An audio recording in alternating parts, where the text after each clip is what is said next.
As political competition intensified across the Hausa states, leadership within Zazzau became increasingly important. The kingdom's position along major trade routes brought both prosperity and pressure. Trade caravans passing through the region generated wealth for merchants, rulers, and military institutions. But wealth alone could not guarantee security. Neighboring powers constantly watched for opportunities to expand influence or weaken rival territories. In such an environment, strong leadership became essential, and eventually, that responsibility would fall to Amina. According to historical traditions, Amina rose to power after the death of her brother, who ruled Zazzau before her. Unlike many dramatic stories of conquest later associated with powerful rulers, accounts of Amina's rise do not describe a violent seizure of authority. Instead, she inherited leadership through royal succession. But inheriting power and maintaining power were two very different challenges. The moment Amina became ruler, expectations surrounding her leadership increased dramatically. She now carried responsibility for protecting the kingdom, maintaining economic stability, defending trade routes, managing military readiness, preserving political influence. And in the Hausa states, failure in leadership could quickly weaken an entire kingdom. At the time, warfare between regional powers remained common. Trade routes were too valuable to leave unprotected. Rival states constantly competed for influence over strategic territories. Military preparedness, therefore, remained critical to survival. Amina understood this reality deeply because she had spent years studying military systems long before becoming ruler. Unlike leaders unfamiliar with battlefield organization, she already understood the importance of cavalry coordination, discipline, and rapid response strategies. This background shaped her approach to leadership almost immediately. One of her early priorities was strengthening the military structure of Zazzau. She focused on improving organization within the kingdom's forces and ensuring readiness against external threats. According to oral traditions, her leadership style emphasized discipline, preparation, and strategic thinking. These qualities helped strengthen confidence within the kingdom. For soldiers, having a ruler who understood military realities created stability. For merchants, stronger protection meant safer movement across trade routes. And for neighboring territories, Amina's growing authority signaled that Zazzau remained a serious regional power. But leadership during this period involved more than military decisions. Political strategy also played a major role in maintaining influence. Rulers needed to balance diplomacy with strength. Some conflicts could be avoided through alliances or negotiation. Others required displays of military capability. Amina's understanding of these dynamics reportedly made her an effective political leader as well as a military one. As her influence expanded inside Zazzau, her reputation also began spreading beyond the kingdom itself. News traveled quickly through trade networks. Merchants, travelers, and political envoys carried information between cities and regions. Stories about strong rulers often moved alongside caravans crossing the Sahara, and gradually, neighboring territories became increasingly aware of the queen strengthening Zazzau's position. For some rival states, this growing influence created concern, because powerful kingdoms could shift regional balances of power. Control of trade routes affected economic stability throughout the region, and a ruler capable of combining military readiness with political strategy could become difficult to challenge. Within Zazzau, however, Amina's leadership continued strengthening the kingdom internally. Military preparedness increased, political organization improved, and the kingdom's confidence in its ruler grew steadily. But the challenges surrounding Zazzau were far from over. Competition between states continued intensifying as regional trade became increasingly profitable. Kingdoms sought stronger positions along commercial routes. Territories with strategic access points became highly valuable. And eventually, maintaining stability would require more than defense alone. It would require expansion.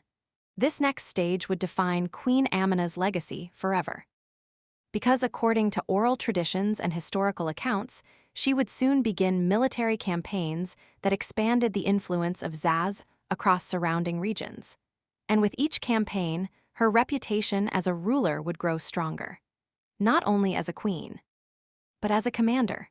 For Amina, leadership had never been about titles alone. It had always been connected to preparation, strategy, and responsibility. Now, as ruler of Zazzau, she stood at the center of a kingdom preparing to project its power far beyond its borders. The years spent observing soldiers. The discipline developed through cavalry training. The understanding of political tension and trade systems. All of it had prepared her for this moment. And as the influence of Zazzau continued growing, so too did the legend of Queen Amina. As Queen Amina strengthened her leadership within Zazzau, the kingdom entered a new phase of ambition and expansion.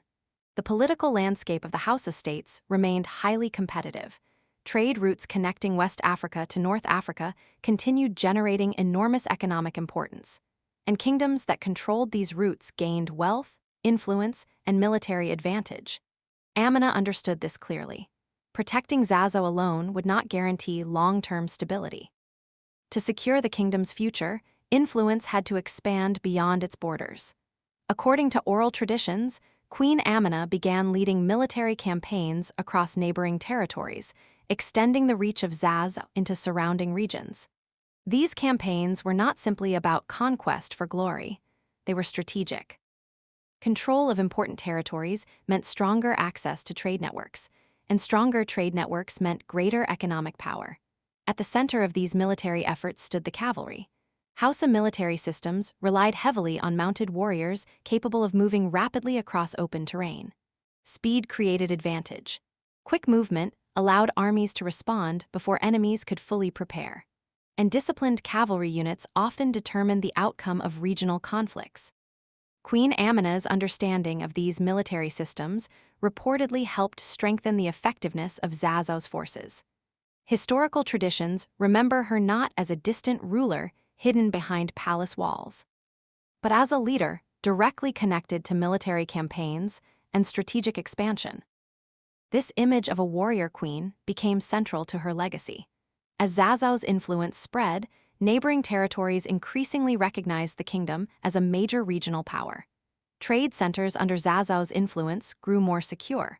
Merchants traveling through controlled territories gained greater protection, and economic activity continued expanding alongside military success. But expansion also created new responsibilities. Larger territories required stronger systems of organization and defense. Military victories alone could not sustain influence permanently. Territories had to be protected, trade routes had to remain stable, and local populations needed security. This understanding shaped another major part of Queen Amina's legacy. According to historical traditions, fortified defensive walls were constructed around important settlements and territories associated with Zazzau's influence. These structures later became known in many traditions as Amina's walls. The walls served several purposes. They protected communities against raids and invasion. They secured strategic areas connected to trade, and they reinforced political control over expanding territories. Even centuries later, traces of defensive earthworks linked to these traditions still exist in parts of northern Nigeria. The walls became symbolic of more than military defense. They represented permanence, organization, and long-term vision. For many rulers, military expansion ended once victories were achieved. But Amina's leadership appears to have focused equally on maintaining stability after expansion. This balance between military power and political organization strengthened Zazzau's regional influence significantly. At the same time, stories about Queen Amina's campaigns continued spreading across trade networks. Merchants carried news between cities. Travelers repeated stories of expanding territories and disciplined armies. And gradually, the image of Amina as a powerful military ruler grew beyond the Hausa states themselves. In many oral traditions, her name became associated with courage, authority, and strategic leadership. For neighboring rulers, Zazzau's growing strength demanded attention. Because power in the region constantly shifted depending on military success, economic stability, and political organization. And under Queen Amina's leadership, Zazzau had become increasingly difficult to challenge. Yet expansion also required careful management. Long military campaigns placed pressure on resources and logistics. Armies required supplies, coordination, and reliable leadership. Maintaining influence across growing territories demanded continuous effort. Amina's ability to combine military strategy with economic understanding became one of the reasons her leadership remained significant in historical memory. She recognized that sustainable power depended on more than battlefield victories. It depended on controlling systems that supported long-term prosperity. Trade routes remained essential to this vision. As caravans moved through safer territories under Zazzau's influence, commercial activity increased. Markets became more active. Economic connections strengthened, and the kingdom's position within regional trade networks continued growing. This combination of military expansion and economic development transformed Zazzau into a more influential state during her reign. But perhaps the most remarkable part of Queen Amina's story was how her legacy survived across generations. Because many rulers gain power temporarily, then disappear from historical memory. Yet centuries later, stories about Queen Amina continued surviving through oral traditions across northern Nigeria. Her name endured not only because she ruled, but because she represented strength during a time of intense political competition. She became remembered as a ruler capable of commanding armies, protecting territories, and expanding influence in a world where leadership required constant resilience. And as Zazzau's power reached its height under her leadership, Queen Amina's place in African history became impossible to ignore.